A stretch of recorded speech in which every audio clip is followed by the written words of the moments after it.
Act 4. Scene 1. Cyprus, before the castle. Enter Othello and Iago. Will you think so? Think so, Iago?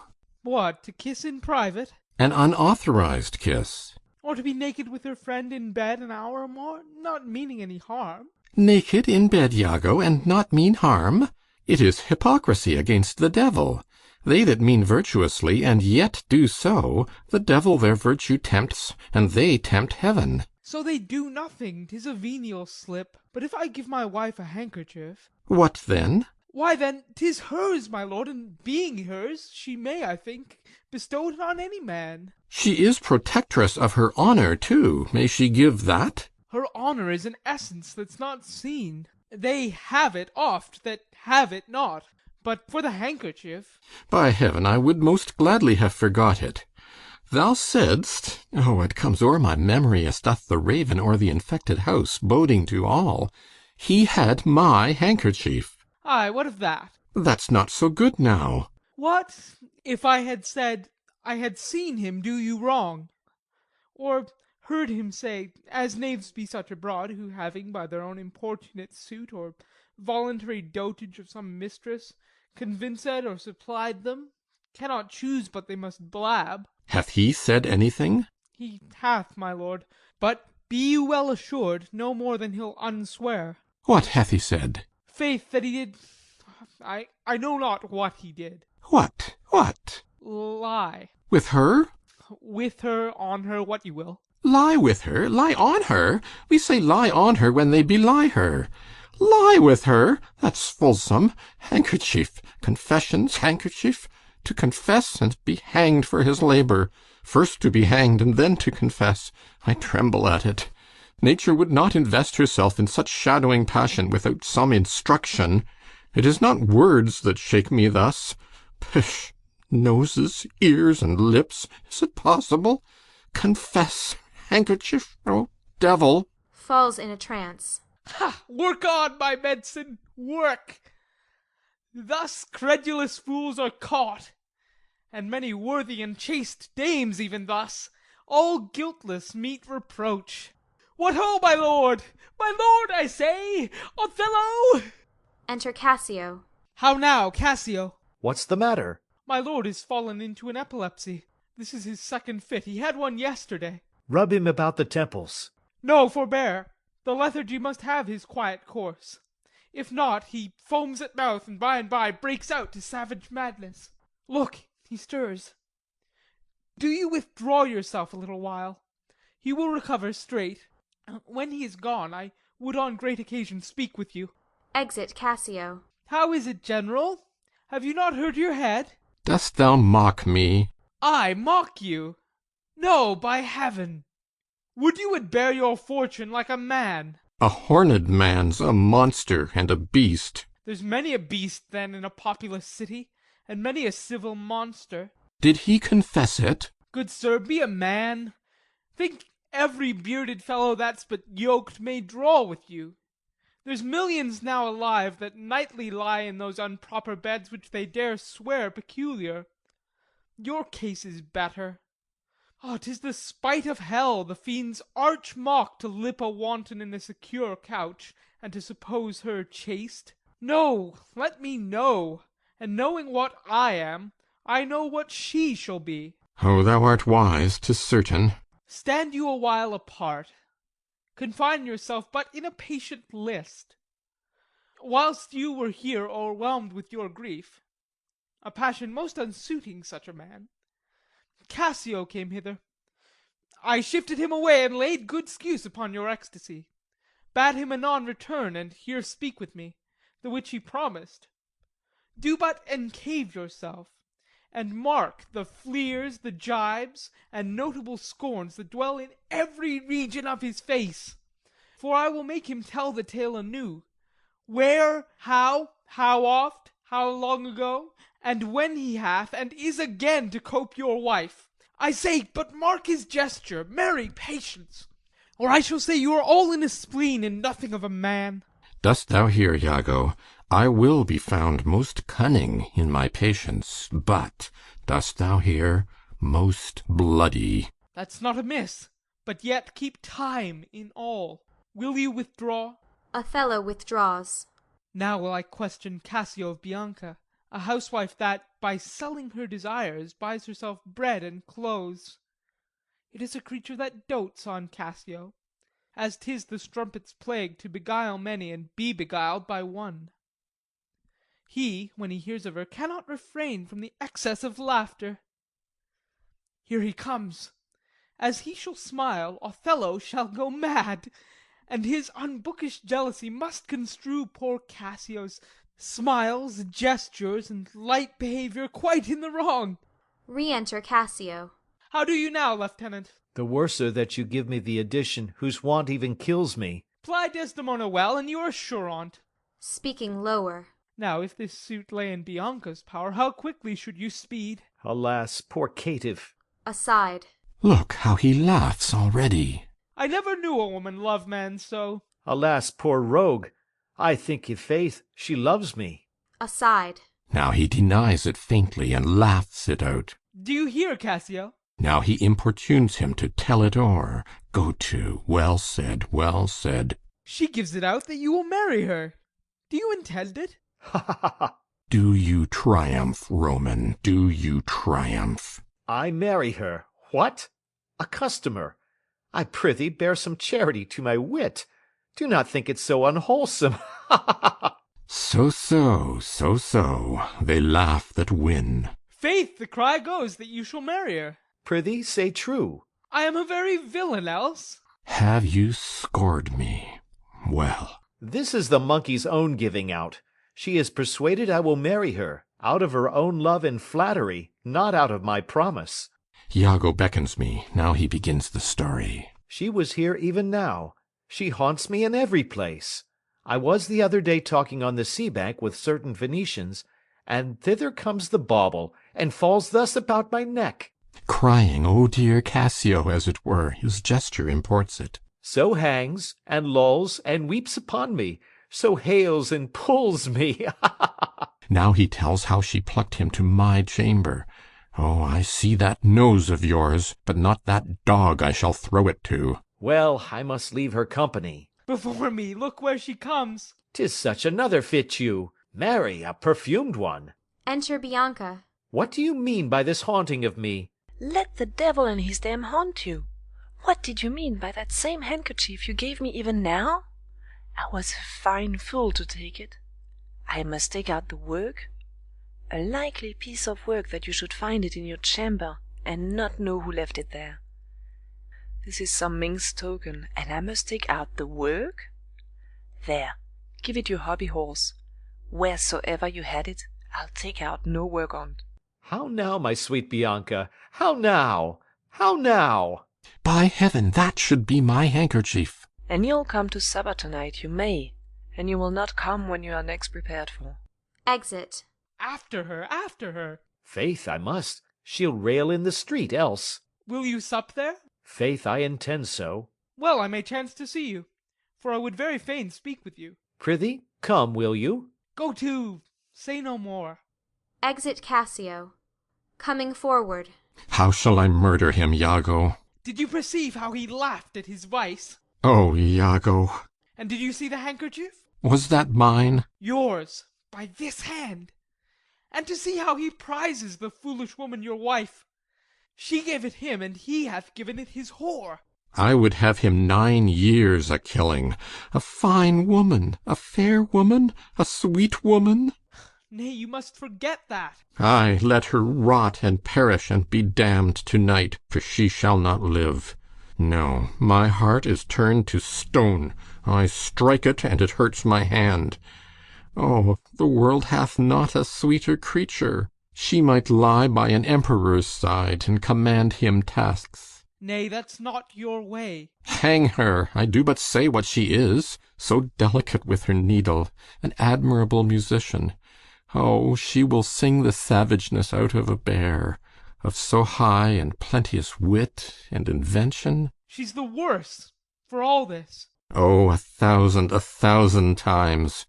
And then of so gentle a condition? Ay, too gentle. Nay, that's certain. But yet the pity of it, Iago. Oh, Iago, the pity of it, Iago. Well, if you are so fond over her iniquity, give her patent to offend. For if it touch not you, it comes near nobody. I will chop her into messes, cuckold me. Oh, 'tis foul in her. With mine officer. That's fouler. Get me some poison, Iago, this night. I'll not expostulate with her, lest her body and beauty unprovide my mind again. This night, Iago. Do it not with poison. Strangle her in her bed, even the bed she hath contaminated. Good, good. The justice of it pleases. Very good. And for Cassio, let me be his undertaker. You shall hear more by midnight. Excellent good. A trumpet within. What trumpet is that same? Something from Venice, sure. 'Tis Lodovico, come from the Duke. And see, your wife is with him. Enter Lodovico, Desdemona, and attendants. Save you, worthy general. With all my heart, sir. The Duke and Senators of Venice greet you. Gives him a packet. I kiss the instrument of their pleasures. Opens the packet and reads. And what's the news, good cousin Lodovico? I am very glad to see you, signor. Welcome to Cyprus. I thank you. How does Lieutenant Cassio? Lives, sir? Cousin, there's fallen between him and my lord an unkind breach, but you shall make all well. Are you sure of that? My lord? Reads. This fail you not to do as you will. He did not call. He's busy in the paper. Is there division twixt my lord and Cassio? A most unhappy one. I would do much to atone them for the love I bear to Cassio. Fire and brimstone. My lord? Are you wise? What, is he angry? Maybe the letter moved him. For, as I think, they do command him home, deputing Cassio in his government. Trust me, I'm glad on't. Indeed. My lord. I am glad to see you mad. Why, sweet Othello? Devil. Striking her. I have not deserved this. My lord, this would not be believed in Venice, though I should swear I saw 'tis very much. Make her amends, she weeps. Oh, devil, devil, if that the earth could teem with woman's tears, each drop she falls would prove a crocodile. Out of my sight. I will not stay to offend you. Going. Truly an obedient lady. I do beseech your lordship, call her back. Mistress. My lord? What would you with her, sir? Who? I, my lord? Aye, you did wish that I would make her turn. Sir, she can turn, and yet go on, and turn again. And she can weep, sir, weep. And she's obedient, as you say, obedient, very obedient. Proceed you in your tears. Concerning this, sir, oh, well-painted passion, I am commanded home. Get you away. I'll send for you anon. Sir, I obey the mandate, and will return to Venice. Hence, avaunt! Exit Desdemona.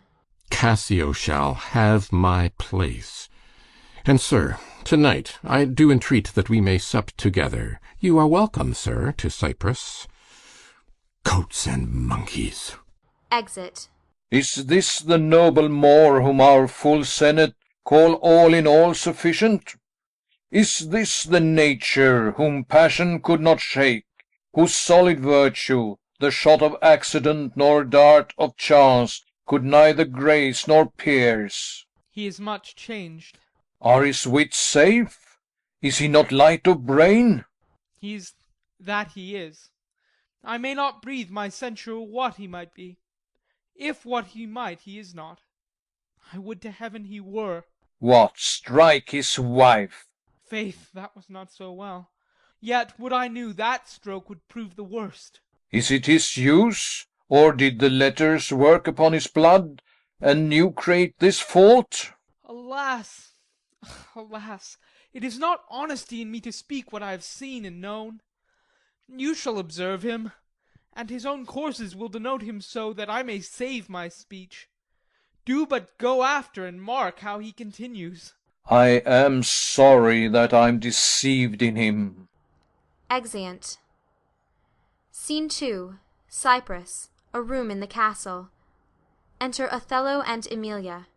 You have seen nothing, then? Nor ever heard, nor ever did suspect. Yes, you have seen Cassio and she together. But then I saw no harm, and then I heard each syllable that breath made up between them. What, did they never whisper? Never, my lord. Nor send you out of the way? Never. To fetch her fan, her gloves, her mask, nor nothing? Never, my lord. That's strange. I durst, my lord, to wager she is honest, lay down my soul at stake. If you think other, remove your thought, it doth abuse your bosom. If any wretch have put this in your head, let heaven requite it with the serpent's curse. For if she be not honest, chaste, and true, there's no man happy. The purest of their wives is foul as slander. Bid her come hither. Go. Exit Emilia. She says enough, yet she's a simple bawd that cannot say as much. This is a subtle whore, a closet lock and key of villainous secrets, and yet she'll kneel and pray. I have seen her do it. Enter Emilia with Desdemona. My lord, what is your will? Pray, Chuck, come hither. What is your pleasure? Let me see your eyes. Look in my face. What horrible fancy is this? To Emilia. Some of your function, mistress. Leave procreance alone, and shut the door. Cough or cry hem if anybody come. Your mystery. Nay, dispatch. Exit Emilia. Upon my knees, what doth your speech import?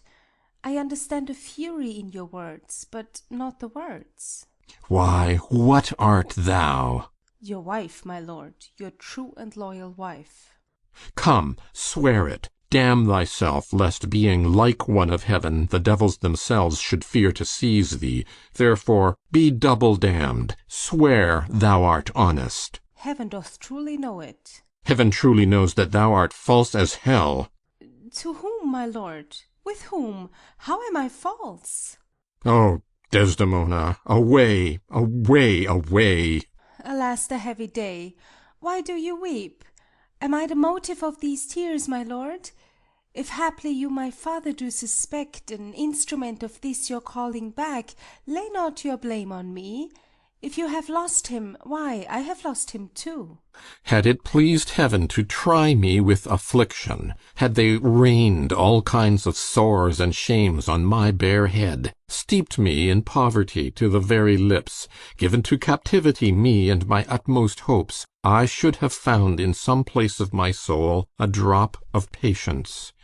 But, alas, to make me a fixed figure for the time, for scorn to point his slow, unmoving finger at. Yet could I bear that too. Well, very well, but there, where I have garnered up my heart, where either I must live or bear no life, the fountain from the which my current runs, or else dries up, to be discarded thence, or keep it as a cistern for foul toads to knot and gender in. Turn thy complexion there, Patience, thou young and rose-lipped cherubin. Ay, there, look grim as hell. I hope my noble lord esteems me honest. Oh, ay, as summer flies are in the shambles that quicken even with blowing. O thou weed, who art so lovely fair, and smellest so sweet, that the sense aches at thee, would thou hadst ne'er been born. Alas, what ignorant sin have I committed? Was this fair paper, this most goodly book, made to write whore upon? What committed? Committed, O thou public commoner! I should make very forges of my cheeks that would to cinders burn up modesty, did I but speak thy deeds. What committed? Heaven stops the nose at it, and the moon winks. The body wind that kisses all it meets is hushed within the hollow mine of earth, and will not hear it. What committed? Impudent strumpet! By heaven, you do me wrong. Are you not a strumpet? No, as I am a Christian. If to preserve this vessel for my lord from any other foul unlawful touch be not to be a strumpet, I am none. What, not a whore? No, as I shall be saved. Is it possible? O heaven forgive us! I cry you mercy then. I took you for that cunning whore of Venice that married with Othello. You, mistress, that have the office opposite the St. Peter and keep the gate of hell. Re-enter Emilia. You. We have done our course. There's money for your pains. I pray you, turn the key and keep our counsel. Exit. Alas! What does this gentleman conceive? How do you, madam? How do you, my good lady? Faith, half asleep. Good madam, what's the matter with my lord? With who? Why, with my lord, madam. Who is thy lord? He that is yours, sweet lady. I have none. Do not talk to me, Emilia. I cannot weep, nor answer have I none, but what should go by water. Prithee, to-night lay on my bed my wedding sheets, remember, and call thy husband hither. Here's a change indeed. Exit. 'Tis meet I should be used so, very meet. How have I been behaved, that he might stick the smallest opinion on my last misuse? Re-enter Emilia with Iago. What is your pleasure, madam? How is't with you? I cannot tell. Those that do teach young babes do it with gentle means and easy tasks. He might have chid me so, for in good faith I am a child to chiding. What's the matter, lady? Alas, Iago, my lord hath so behor'd her, thrown such despite and heavy terms upon her as true hearts cannot bear. Am I that name, Iago? What name, fair lady? Such as she says my lord did say I was. He called her whore. A beggar in his drink could not have laid such terms upon his callet. Why did he so? I do not know. I am sure I am none such. Do not weep, do not weep. Alas the day. How hath she forsook so many noble matches, her father and her country and her friends, to be called whore? Would it not make one weep? It is my wretched fortune. Beshrew him for't. How comes this trick upon him? Nay, heaven doth know. I will be hanged, if some eternal villain, some busy and insinuating rogue, some cogging, cozening slave, to get some office, have not devised this slander. I'll be hanged else. Fie, there is no such man. It is impossible. If any such there be, heaven pardon him. A halter pardon him, and hell gnaw his bones. Why should he call her whore? Who keeps her company? What place, what time, what form, what likelihood?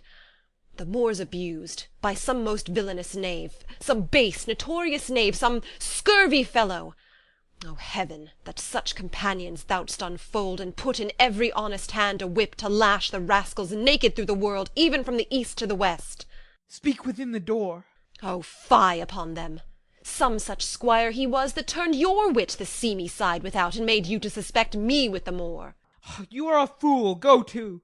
Alas, Iago, what shall I do to win my lord again? Good friend, go to him, for by this light of heaven I know not how I lost him. Here I kneel. If e'er my will did trespass 'gainst his love, either in discourse of thought or actual deed, or that mine eyes, mine ears, or any sense delighted them in any other form, or that I do not yet, and ever did, and ever will, though he do shake me off to beggarly divorcement, love him dearly, comfort forswear me. Unkindness may do much, and his unkindness may defeat my life, but never taint my love. I cannot say whore. It does abhor me now I speak the word, to do the act that might the addition earn not the world's mass of vanity could make me. I pray you be content. 'Tis but his humour. The business of the state does him some offence, and he does chide with you. If 'twere no other? 'Tis but so, I warrant. Trumpets within. Hark, how these instruments summon to supper. The messengers of Venice stay the meat. Go in and weep not. All things shall be well. Exeunt Desdemona and Emilia. Enter Roderigo. How now, Roderigo? I do not find that thou dealest justly with me. What in the contrary? Every day thou daftest me with some device, Iago, and rather, as it seems to me now, keepest from me all conveniency, than suppliest me with the least advantage of hope. I will indeed no longer endure it, nor am I yet persuaded to put up in peace what I have already foolishly suffered. Will you hear me, Roderigo? Faith, I have heard too much, for your words and performances are no kin together. You charge me most unjustly. With naught but truth. I have wasted myself out of my means, The jewels you have had for me to deliver to Desdemona would have half corrupted a votarist. You have told me she hath received them, and returned to me expectations and comforts of sudden respect and acquaintance. But I find none. Well, go to. Very well. Very well. Go to. I cannot go to, man, nor 'tis not very well. Nay, I say, 'tis very scurvy, and begin to find myself bobbed in it. Very well. I tell you, 'tis not very well. I will make myself known to Desdemona. If she will return me my jewels, I will give over my suit, and repent my unlawful solicitation. If not, assure yourself I will seek satisfaction of you. You have said now. Ay, and said nothing but what I protest intendment of doing. Why, now I see there's metal in thee, and even from this instant do build on thee a better opinion than ever before. Give me thy hand, Roderigo. Thou hast taken against me a most just exception, but yet I protest, and have dealt most directly in thy affair. It hath not appeared. I grant, indeed, it hath not appeared, and your suspicion is not without wit and judgment. But, Roderigo, if thou hast that in thee indeed, which I have greater reason to believe now than ever, I mean purpose, courage, and valour, this night show it. If thou the next night following enjoy not Desdemona, take me from this world with treachery, and devise engines for my life. Well, what is it? Is it within reason and compass? Sir, there is a special commission come from Venice to depute Cassio in Othello's place. Is that true? Why then? Othello and Desdemona return again to Venice. Oh no, he goes into Mauritania, and takes away with him the fair Desdemona, unless his abode be lingered here by some accident, wherein none can be so determinate as the removing of Cassio. How do you mean, removing of him? Why, by making him uncapable of Othello's place. Knocking out his brains. And that you would have me do? Ay, if you would dare do yourself a profit and a right. He sups tonight with a harlotry, and thither will I go to him. He knows not yet of his honourable fortune.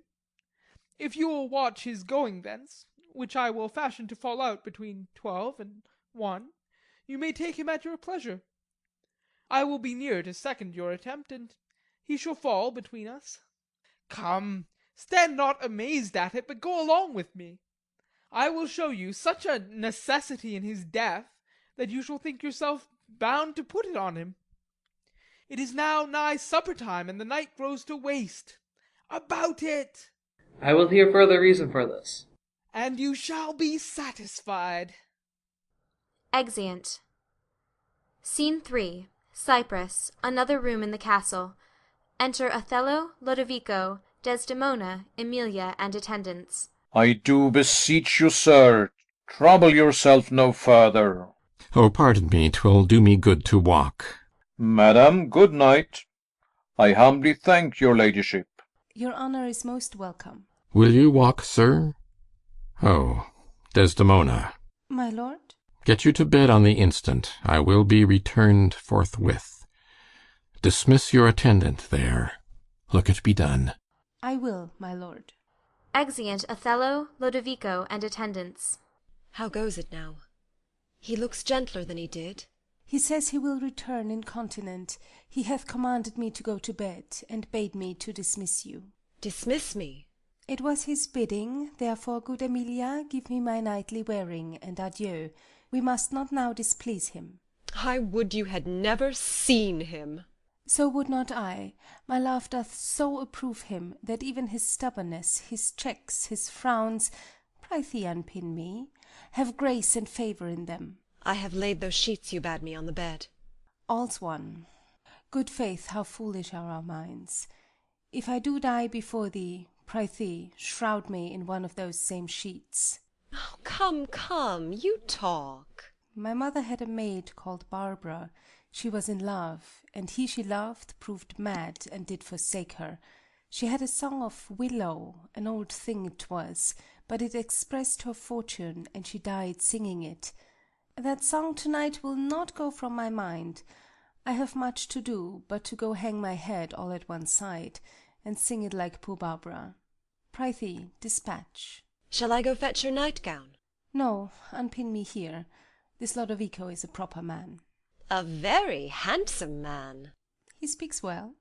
I know a lady in Venice would have walked barefoot to Palestine for a touch of his nether lip. Sings. The poor soul sat sighing by a sycamore tree, sing all the green willow. Her hand on her bosom, her head on her knee, sing willow, willow, willow. The fresh streams ran by her and murmured her moans, sing willow, willow, willow. Her salt tears fell from her and softened the stones. Lay by these. Sings. Sing willow, willow, willow. Prithee, hie thee, he'll come anon. Sings. Sing all the green willow must be my garland. Let nobody blame him, his scorn I approve. Nay, that's not next. Hark, who is't that knocks? It's the wind. Sings. I called my love false love, but what said he then? Sing willow, willow, willow. If I court more women, you'll couch with more men. So get thee gone. Good night. Mine eyes do itch. Doth that bode weeping? 'Tis neither here nor there. I have heard it said so. Oh, these men, these men!